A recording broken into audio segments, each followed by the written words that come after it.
Կարմիր քամին հիմնականում որ տարիքի անձանց մոտ է հանդիպում։ Տարբեր տարիքի անձիկ կարող են ունենալ այս հիվանդությունը, բայց առավել, քանի որ ասացի կան ռիսկի խմբեր, այդ իմ ասած անձիկ մեծահասակներն են, հատկապես 65 տարեկանից ավելի բարձր տարիքի անձիկ էլ ավելի ռիսկի խմբում են, բայց փոքր երեխաները եւս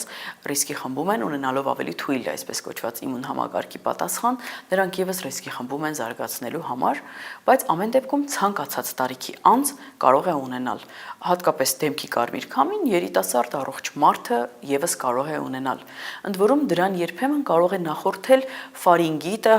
բկանցքում որևէ խնդիր, որտեղ եւս այս ստրեպտոկոկերը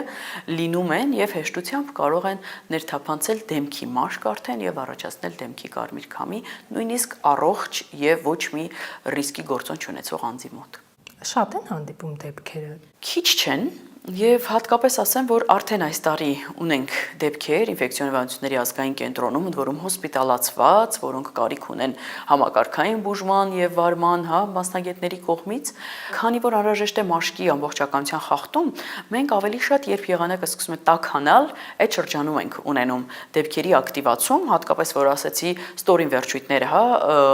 ախտահարվում են, անհրաժեշտ է բաց տարածք, որպեսզի այդ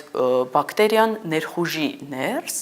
բայց դեմքի կարմիր քամու դեպքում նորից որպես մի փոքր ավելի բացառություն ցուրտ եղանակներին եւս կարող է հանդիպել։ Այնպես որ արդեն դեպքերը սկսվել են եւ գնալով, գարնան վերջ, ամառ, նույնիսկ աշնուն, մինչեւ հոկտեմբեր, հուլիսից հոկտեմբերը հատկապես համարվում են ակտիվ շրջան է այս հիվանդության համար։ Այդ շրջանում էլ պատկերացրեք ջերմություն, դողսարսուր բավականին տհաճ է լինում մարդկանց համար այդ երևույթները եւ նրանք կարիք են ունենում ավելի համակարգային մոտեցման եւ բուժման։ Հոսպիտալացվածները մեծահասակներ են։ Այո, հիմնականում մեծահասակներ են, բայց լինում են դեպքեր, երբ երեխաների մոտ եւս լինում է ծանր ընթացքի կարմիր քամի եւ երեխաները եւս հոսպիտալացվում են բուժման համար։